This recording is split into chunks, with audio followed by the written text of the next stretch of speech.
Okay, we're talking about money this morning, and you know what's funny? As a pastor, I get to interact with a ton of people, and as I'm out in the community and meeting folks at different things, I always run into this conversation. I'll run into someone and say, yeah, I came to Rocky one time, or I've come to Rocky a couple of times, but hey, I just want to tell you, every time I come to Rocky, you guys are always talking about money.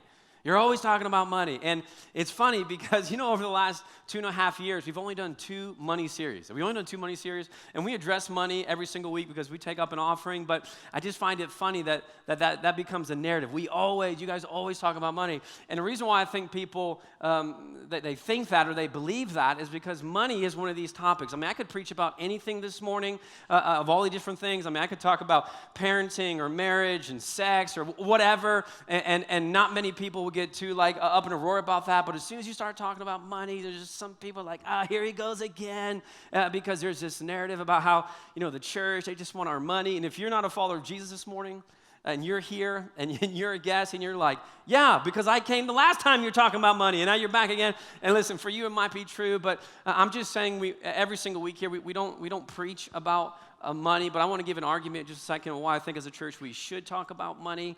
And here's what I hope. I hope that you can filter through however you feel about your finances, or however you feel about the church talking about finances, or how you feel about me as a pastor talking about finances. I hope you can kind of get through all of that to get to really the heart of what I want you to hear from Jesus this morning, because I think it could be life-changing. I believe it could be life-changing, and money has a lot of influence in your life, and Jesus knows that. And so the whole idea of this series that we've entitled Money Talks is we're just asking the question, if our money could talk, what would it say? If our money could talk, if your money could talk, if my money could talk, what would it say? And the assumption is that if our money is for us, if it could give us helpful advice, what would it say? And here's what I'm hoping. It might surprise you to find that our money, what it would say would be pretty close to what Jesus did say. That if your money could talk, if your money could give you some great advice this morning, I think it would line up almost exactly to what Jesus did say. When you start going through the New Testament a little bit, here's what you'll find. Jesus talked more about money than he did about heaven and hell combined. He talked more about money than anything else. In fact, there's over 2,000 verses in our Bible, in the New Testament part, the second part, that has to do with money. That means 1 out of every 7 verses in the New Testament is talking about money or possessions. Depending on how you look at it, and we're going to be in Luke chapter 16 here in just a minute. We're going to look at a parable, which is a story that Jesus tells. But when you go through the New Testament, you'll see that Jesus tells somewhere between 35 and 38 parables. Depends how you count them. And out of all those parables, you know that 16 of them have to do with money. 16 of them. Almost half of all the stories that Jesus would tell to help people understand what his kingdom is like, or to help people understand what's the most important things to him, he talked about money. And the interesting thing, and here's really the interesting thing, is that Jesus, even though he talks about money all the time, he never asked, as far as we can read in the New Testament, he never asked one person for money. Never. Never asked anybody for money, except for this one time when there were some people that came to him that were trying to kind of catch him and to make him look foolish. And they said, hey, Caesar, he doesn't believe in God, he's kind of like, he's just this guy. And they said, hey, do we have to pay taxes to that guy? And the only time that Jesus even asked for money, he says, well, who has a coin? And somebody brings him a coin, and he just holds up the coin. He goes, whose face is on this coin? And they said, Caesar. And he pretty much just said, well, then pay the man, right? And then he gives the coin back. He never asks anybody for money, never takes money from anybody, but he talks about it a lot. He talks about it a lot.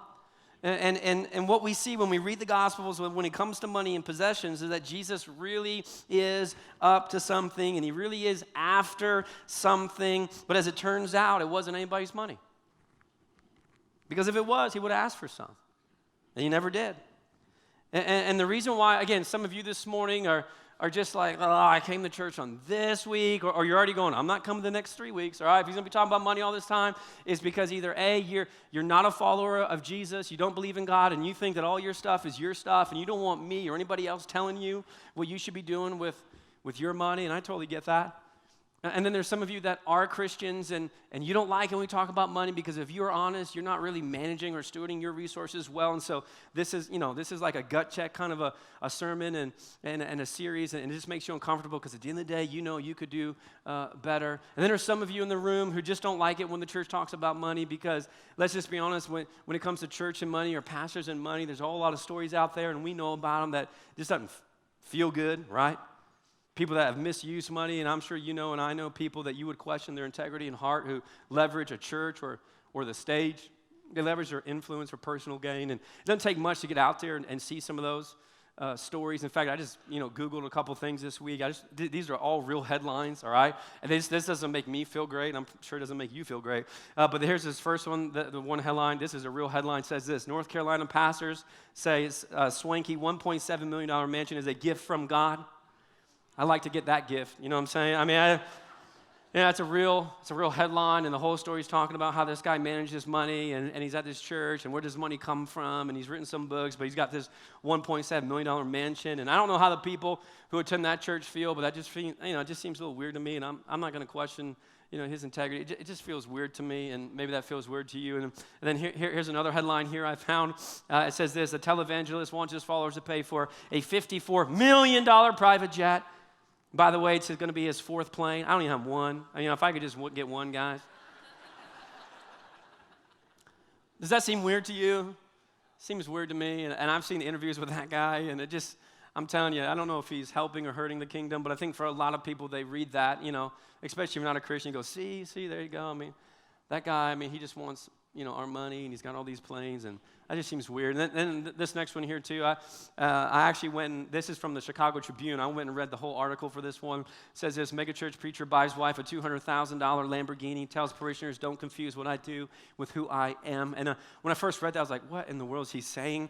And don't confuse what I do with who I am. What is that? And so in this interview, he gives the argument. He says he's a husband first and a pastor second. And so he's giving this $200,000 Lamborghini to his wife as a husband, not as a pastor. And I go, dude, that does it really matter? I don't know. I don't know if that really matters or not, but that just seems kind of weird to me. And he gives this huge defense of where all his money comes from, and the money that he used to buy his Lamborghini didn't come from his salary at the church. It came from somebody else. But I just read those things, and I go, that just doesn't make me feel great. And I can understand a lot of people who read those headlines.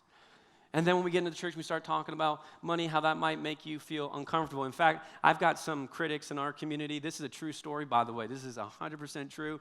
But a couple of years ago, after a service, I went out into the lobby, and somebody came up to me, and they said, hey, what color is your Lamborghini? And I said, I have a Lamborghini? I didn't know that. And they said, yeah, what color is your Lamborghini? I said, I don't have any idea what you're talking about. So they pulled up this Facebook post, and somebody who was kind of attending on and off at our church, they might be here this morning, glad you're here, but they were attending our church on and off, and they put this Facebook post that essentially said that they had this huge rant, and they said, you cannot trust Matt, you should not be going to Rocky.Church or Frederick campus, all he's after is your money, and here's how I know why, because I saw him driving his Lamborghini this past week, right? And I just started laughing. I go, where would I put it, all right? And also, when's the last time you saw a Lamborghini in the Tri-Town area? But I got to my, right? When's the last time you saw one? And so I got to our leadership team meeting that week, and I was showing everyone on staff this article this post. I just thought it was humorous. And I said, here's what I want to do. Guys, if you'd let me, I want to go to rent a Lamborghini from one of those exotic car rental places. And I know where this person lives because they're in our database. I want to drive right up to their house, and I want to rev that engine as loud as I can. And Sean, our lead pastor, said, I don't know if that would be wise. And I said, okay, fine. Fine. That's fine. But I get it, and I know why people would say that, and she heard something along the way, or because why? There's this, she's already looking at me or our church with this filter that we're trying to get something from her, not that we want something for her, and I'm just telling you, when it comes to church and money, it can be a little bit awkward, and we want to own that. And again, I want you to push through that, though. No matter what you think about how our church uses money or how I use money, if you think I drive a Lamborghini or not, at the end of the day, if you're a follower of Jesus, I think you should care a whole lot about what Jesus says about money. And man, wouldn't it be awful for you and me to fall short from the truths of what Jesus will preach because we've got some story that we don't like about money? And so let's push through that this morning. And here's the first thing I want to talk about. If our money could talk, there's one thing for sure that it would say, and here it is. That money would say this: I can add meaning to your life, but I'm not the meaning of life. I can add meaning to your life, but I'm not the meaning of life. If your money could talk, if my money could talk, I think it would say this: I can add meaning to your life, but I'm not the meaning of life. My money and your money would remind us that money doesn't get much play at funerals, does it?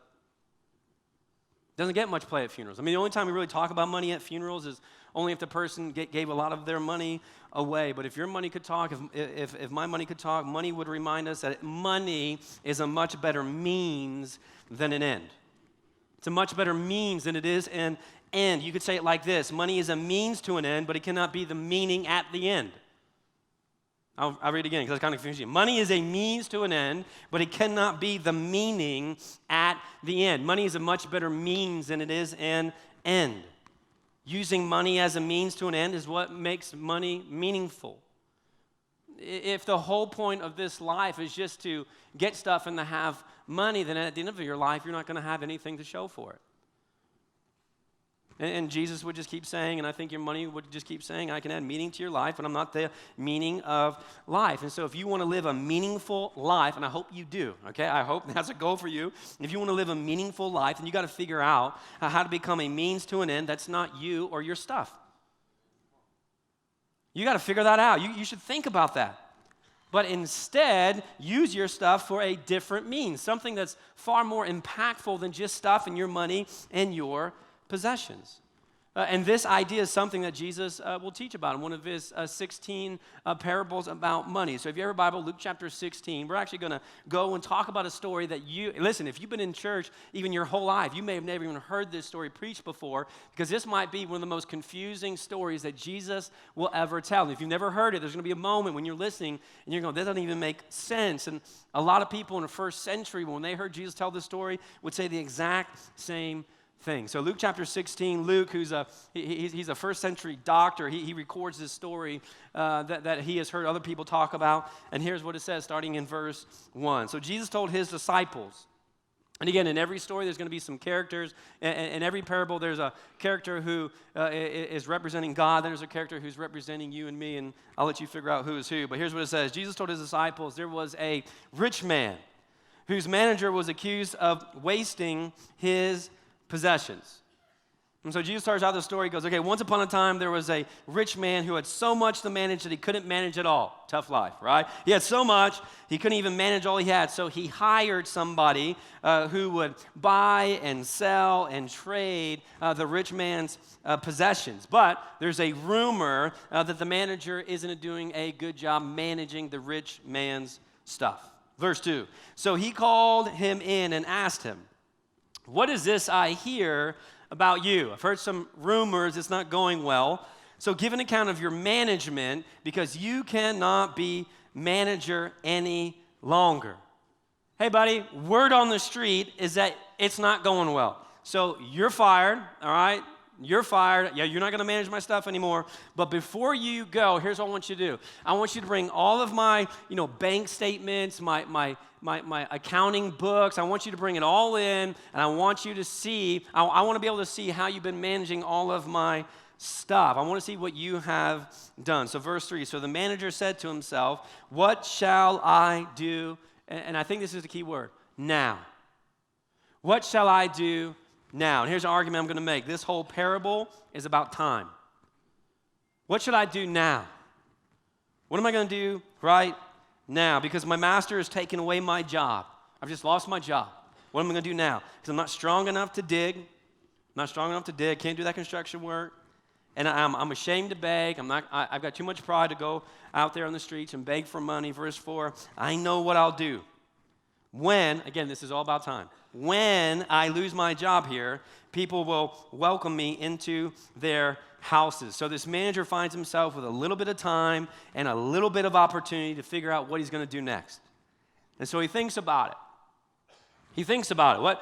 And he comes up with an idea so that when he's no longer employed by the rich man, he's going to have somewhere to go. So here's a plan. Look at verse 5. So he called in each one of his master's debtors. This is the manager. He calls in each one of his master debtors, and he asks the first, how much do you owe my master? Verse 6, 900 gallons of olive oil. Dude's in some serious debt. And the manager told him, take your bill and sit down, and look what he says, quickly. Why? Because I don't have much time. I just got fired. So come here, sit down quickly. How much do you owe my master? I owe him 900 gallons of olive oil. And the manager says, we'll make it 450. We'll cut it in half. What do we just say? We call it, you give 450, we'll call it all good. And the people listening to Jesus tell this story, especially those who were poor or in debt, they're going, wow, that's crazy that this money manager would offer a 50% discount. The guy owed 900 gallons, but he only did 450. He only had to pay half. What an incredible deal. And all the rich folks that are listening to this story are going, that guy's a crook. Man, I can't believe he just wasted. I mean, his master was owed 900. He only took 450. No wonder why he's getting fired. He doesn't understand business. He's taking half of what the person owed. And here's the idea of the story, because when the money manager comes to the guy and says, how much do you owe? And he says 900. And he goes, let's call it 450. What do you think the one in debt says to the money manager? Wow, really? Yeah. Man, that's so generous. Hey, if you ever need anything, call me. Man, you gave me such a great deal. I'd like to pay that back in the future. So if you ever need anything from me, you just let me know. And the money manager, under a breath, probably goes, I just might do that. Just might do that. Then you get to verse 7. Then he asks this second guy, and he says, well, how much do you owe? And he says, 1,000 bushels of wheat. And he replied, he told him, take your bill and make it 800. So again, you see this kind of narrative. I know you owe 1,000, but let's just say 800 and call it all good. And again, the person would respond and go, really? Just 800? But I owe 1,000. The money manager goes, no, let's just call it 800. And the guy goes, wow, thanks so much. I mean, for the discount. And the guy looks at the money manager and he goes, man, if there's anything that I can ever do for you, you just let me know. And the money manager goes, I just might do that. And the idea of the parable is that this guy, this money manager, he keeps doing this over and over and over again. He's settling all the accounts for the rich man. And so I don't know how many accounts he had, but he had a lot more than 2. And so he does this with everybody. He does it with everybody. And everyone listening to Jesus tell this story is thinking probably the same thing. It is over for this guy. It's over. I mean, this guy's going to go to jail. He's going to get punished in some way because he's doing something that he shouldn't be doing. He's settling all of these accounts, but he's giving these extreme discounts for his own personal gain. So it's over for this guy. And Jesus, let me tell you, this is why he is, I think, the greatest storyteller ever, because he has everybody right where he wants them. He's got everybody right there. And then he jumps into the takeaway, the point of the whole story. And so then he gets to verse 8. Look what he says. And this is such a hard turn, a hard shift in the story. And Jesus goes, the master commended the dishonest manager because he acted shrewdly. And everybody listening is super confused. And they go, wait, what? No. He should be in trouble. And he did something he wasn't supposed to do. He was settling all these accounts, but he was giving extreme discounts. And Jesus goes, no. When the rich man came and found his manager, he gave him a high five. He commended him. He said, well done, because you acted shrewdly. And everyone's going, what are you talking about? And Jesus goes, here's why. Keeps going in verse 16. For the people of this world, listen to this, especially if you're a follower of Jesus. For the people of this world, people who don't believe in God, people that think that life is just about what they see in the here and now. For the people of this world are more shrewd. Translation, they think things through better in dealing with their own kind than are the people of the light. What's Jesus saying? He says, man, people who don't believe God, actually, they tend to do better. They tend to do better in this arena of managing their money than the people who do believe in God. People who don't believe in God, they actually get that that they can plan for the future, and even though their future is just, again, about what they see and what's in front of them in the here and now, because they don't believe in the next life, but Jesus goes, man, those people think about those things. They're way more shrewd when it comes to thinking about the future than people who actually believe in me. The world does this better than people who believe in God. And so this is what I think Jesus was alluding to in the whole story. The money manager was commended, and here's why: because he took full advantage of his limited time and his limited opportunity. I think that's the point of the whole story. Jesus says, listen, this guy, he's going to get commended. He got the high five. He got the idea of well done because he took full advantage of his limited time and the limited opportunity. And Jesus' point, here's what I think his point is that if you're a follower of him, we should be doing the exact same thing.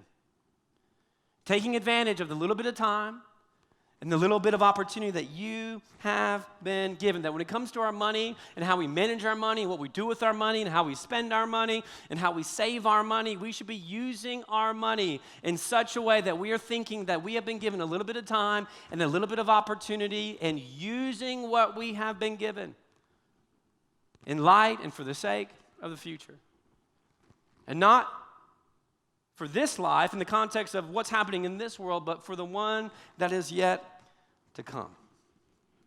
He keeps going, verse 9, he says this, I tell you, and if you're a follower of Jesus this morning, this is where you got to listen up. If you're not, you can hang with. You don't. If Jesus is not the Lord of your life, you don't have to do what he's about to say, but if he is, you should really listen to this.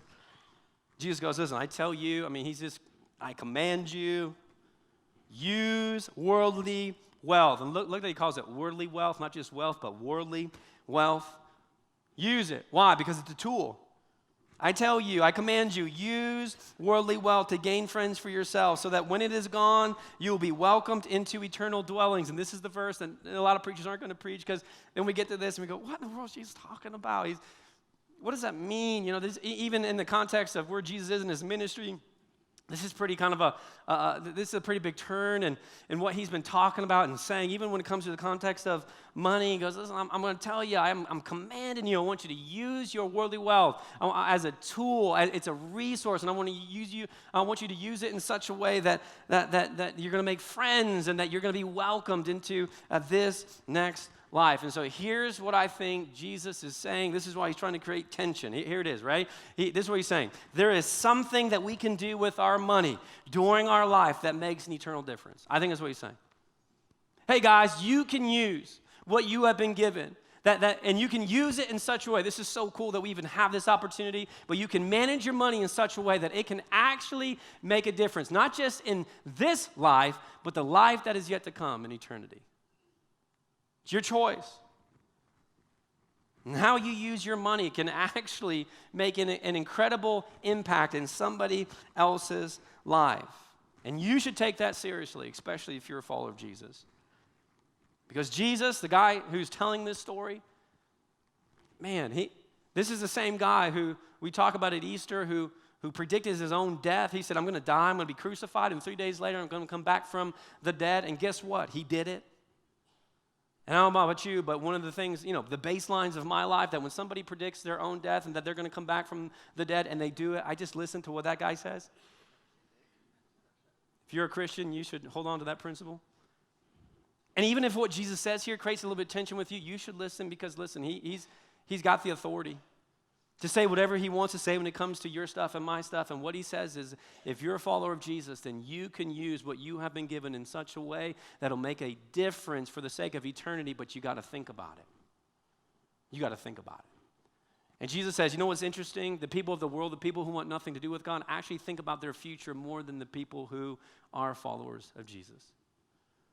And he goes, that's a problem. Because your money can be used in an incredible way. Money is a means to an end, but it can't be the meaning at the end. It's a means to an end, but it can't be the meaning at the end, because our means goes beyond this life. And again, if you're a Christian, you believe that to be true. There is more to come. Your right now resources, or worldly wealth, as Jesus would call it, has a potential to make an eternal difference. And just a reminder this morning, and you've heard this a million times, but I'm just going to tell you again, you know and I know you can't take it with you. You know that, right? Are you surprised? You can't take it with you. You can store up all the stuff that you want. You can make all the money that you want. And when you die, you take zero of it with you. Zero. You're not taking anything. And yet we, a lot of times, will fall into the tension of acting like we do. We do. And Jesus says, no, if you can't take it with you, but you can still use it in such a way that you can have something to show for it beyond this life. And if Jesus is right, if he's right, and I think he's right, if he's right, then I should and you should, again, especially if you're a follower of Jesus, you should view and you should view all of the things that God has given to you, not just in a percentage kind of a way. And this is what we get guilty at as a church sometimes. We just talk about, man, if you're a follower of Jesus, you should give. You should give, and you should give. And you know what you should give? You should give 10%. If you love Jesus, you should give 10%. If you don't give 10%, then you don't love Jesus. I'm just telling you, that whole idea of giving a tenth, that's not really New Testament teaching, it's Old Testament teaching. And if you give a tenth, I think that's awesome, and you should keep doing it. But here's the thing. What Jesus is saying here, in the idea of a money manager, Jesus is saying, listen, don't fall into the trap. If you think you just got to give 10% and then you can go do whatever you want with the other 90, you've missed the whole point, because Jesus says you are not an owner. You are a manager. You're a manager. Jesus, this is what actually Jesus says. He goes, you know all the stuff you have, all the money, and I know you've worked hard for it, and you've invested, and you've done this. Jesus says, you know all that stuff? And you go, yeah. He goes, it's all mine. All of it? Yeah. It's all mine. It's all mine. Because at the beginning, you know who's at the beginning? Not you. Me. I create all of it. This is God talking, not me, by the way. So this is God, God created all. God says, listen, I created all, and everything that you have, it's a gift from God. I've given it to you. And then he looks at you, and he goes, now I want you to manage it, not just 10%, but 100% of it. I want you to manage 100% of it. And as you manage it, I want you to think just like this money manager, because you've got a little bit of time, and you've got a little bit of opportunity, and at the end of your life, I want you to be able to show for something that has impact in the context of eternity. He owns it. And we just manage it. And so here's the question I want you to wrestle with, and I'll wrestle with, again, especially if you're a Christian this morning. How do I use, this is what we should all be asking when it comes to our finances. How do I use more of what I have to help other people? I think that's a question you got to ask if you're a follower of Jesus.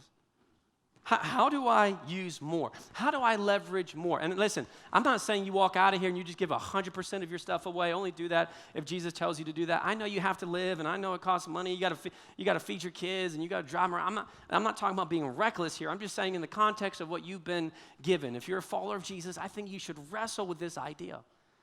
Am I managing, not my stuff, but am I managing God's stuff in such a way that's going to have an impact for eternity? Because what Jesus says here is that people who believe in him actually struggle with this the most. We struggle with it. And I'll be honest, in the context of my money, I don't always think about the idea of eternity. You could say it like this, and here, this question could really free some of you up. Some of you need to write this down, and you just need to think about this, all right? Because you're going to answer it real quick. And the way that you'll know if it's true, you'll have to test this over time. But here's another question I'll ask you. In the context of all your stuff and your money, here's a question. In your life, in my life, do I want more stuff or do I want more stories? In your life and in my life, do I want more stuff or do I want more stories? You get to choose this, by the way. You get to determine if you want more stuff and more stories. Jesus says you can leverage what already has been given to you. If you manage it in such a way, you can live a life that's filled with more stories or more stuff. Everywhere your money goes is an opportunity to be investing in a story. And Jesus says, I want you to think about it. You've only got a little bit of time, a little bit of opportunity. Use your money in such a way that it's going to talk about more stories than your stuff. Here's what I mean by that. This building that we're sitting in, this incredible facility. 2 Fridays ago, we had an incredible party here, Night to Shine, filled with, we had over 600, 700, 800 people in this building. It's incredible. I keep saying it. If you want to know what heaven's like, you should come and you should see our Night to Shine event. Caleb Koltenbach talked about it last week, talked about the parable. Jesus says when you have a party, you invite the outcast. You invite those that nobody wants to do anything with. And I'm just telling you, when we have a party with people in our community with special needs, something incredible happens. But you know why that party is able to happen in this building? You know why you're able to sit here this morning and hear this message about money? You know why you're able to be here and worship? You know why your kids are able to be back there in our incredible children's ministry, learning about Jesus and jumping around and having fun? You know, all that is able to happen because 12, 13, 14 years ago at another campus, somebody said, you know what we should do? We should go and we should launch another campus because I think there's going to be a lot of people that are going to be moving into the Tri-Town area. And guess what? They were right. And we should get there, and we should have a presence in that community, and we should gain influence because we believe in the gospel, and the gospel is the most important thing. And so somebody got up on the stage, and he looked at people, and he said, listen, if you love Jesus, listen, this is what we're going to go do, and I want you to invest. Don't just think of it as stuff, as a building, but I want you to invest in a story. And I'm telling you, every time I bump into somebody who was part of building this building, you know what I say to them? Thanks. And hey, I know you don't get to see all the stories out here at the Fred campus, but every single baptism, you're a part of that story. Every single week when there are people who walk into our building who haven't been in church in a long time or ever, you're a part of their story. Every time there's someone that comes into our building and we do a Night to Shine event, you're a part of that story. You want to know why? Because you invested in things that matter for eternity. And you could have used your money in a totally different way, but you made a decision. You thought it was important. And I'm just telling you, if you give, if you're a giver here at Rocky, I'm just telling you, you get to be a part of all those stories. That is just one way. That's not the only way, but just a way, I think, what it looks like to be investing in stories, not stuff. And I'm just telling you, when you see stories, you'll begin thinking, I can't even believe I was even thinking about using that money for something else. True? Stories, people matter. And how you use your resources. The whole point of the parable, how you use your resources could affect somebody in the context of eternity. Eternity. Do you want more stuff or do you want more stories? Again, here's the reminder, not a downer this morning, but you're going to die. You're going to die. And here's what I know, because I've done enough funerals. Nobody is going to talk about your stuff when you die. Nobody. I have never been to one funeral where people got up and told about the person's stuff. They're going to tell stories. And in your life, do you want more stories or do you want more stuff? And then Jesus continues. Look here at verse 10. He says this, whoever can be trusted with very little can also be trusted with much, and whoever is dishonest with very little will also be dishonest with much. So if you have not been trustworthy in handling worldly wealth, who will trust you with true riches? And you may go, okay, what in the world is Jesus talking about? And I think this is his point. His point is this, no matter how much money you have, no matter where you think it came from, your money and possessions not only is a tool that can matter for the sake of eternity, but it's also a test. It's a test. Jesus says this, and the test is to see whose kingdom you're more devoted to. Are you more devoted to God's kingdom or the world's kingdom? He goes, this is a test. You've been given resources and how you manage it. If you manage it only for you and for your self-gain and your self-interest, then Jesus goes, you don't get it. But if you manage it for the sake of others and for the sake of eternity, Jesus goes, in my kingdom, these are the most important things. So take advantage of the little bit of time, the little opportunity with whatever possessions or money you have been given for the kingdom of God. Verse 12, keep going. If you have not been trustworthy with someone else's property, again, you're not an owner, you're a manager. Who will give you property of your own? And so I think this is what Jesus says. If your money could talk, here's what it will say. I'll still be here when you're gone. You know why you're not going to take it with you? Because it doesn't belong to you. And your money would tell you this morning, I'll still be here when you're gone. Your money would also say this, and the moment you think you own me, you got it wrong. I own you. The moment that you think you own me, no. I own you. Because we are managers and we are not owners. All right, closing thoughts. Here it is. Again, you're going to die. Okay? You're going to die. Here's a good question. You should write this down. What do I want people to line up and thank me for at the end of my life?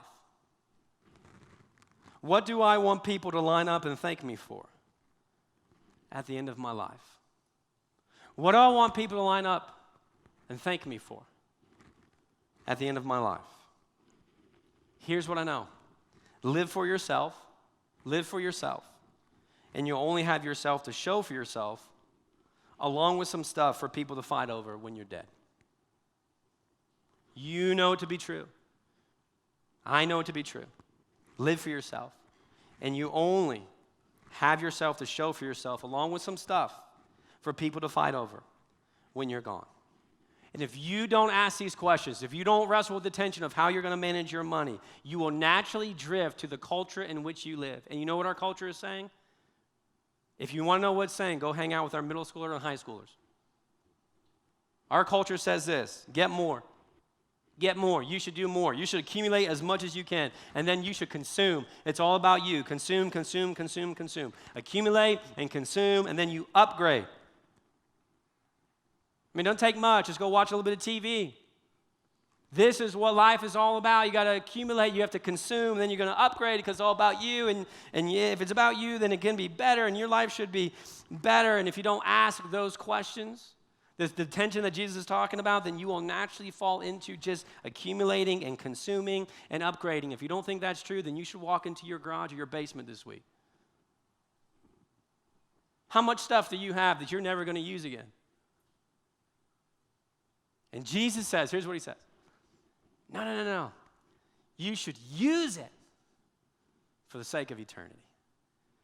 Especially if you believe in Jesus. You have money. I have money. And you've been given a little bit of time and a little bit of opportunity. So how are you going to manage it? All right, last verse, I'm done. Verse 14. I just think this is interesting. This is just icing on the cake. And the Pharisees, religious people, religious leaders, churchy people, the Pharisees, who loved money, heard all this and were happy. They heard all of this and they were sneering at Jesus. The religious people, the churchy people. Here's the question. Do you know their names? Do you know the names of these Pharisees?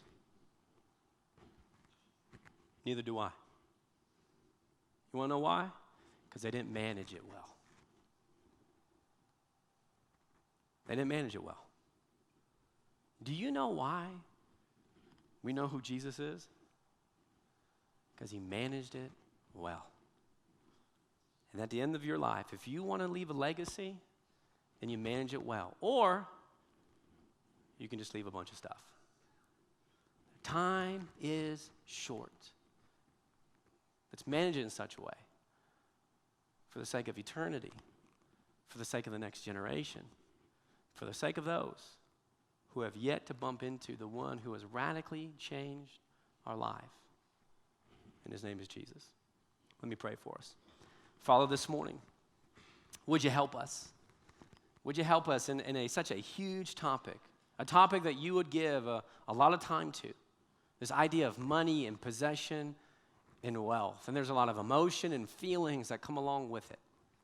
But I pray that you would help me, that you would help this church, that you would help every single person in this room this morning to almost take an account of everything they've been given and to have an honest conversation with ourselves. How are we doing? How are we managing? Not in the context of this worldly kingdom, but in the context of your kingdom, this heavenly kingdom. How are we managing?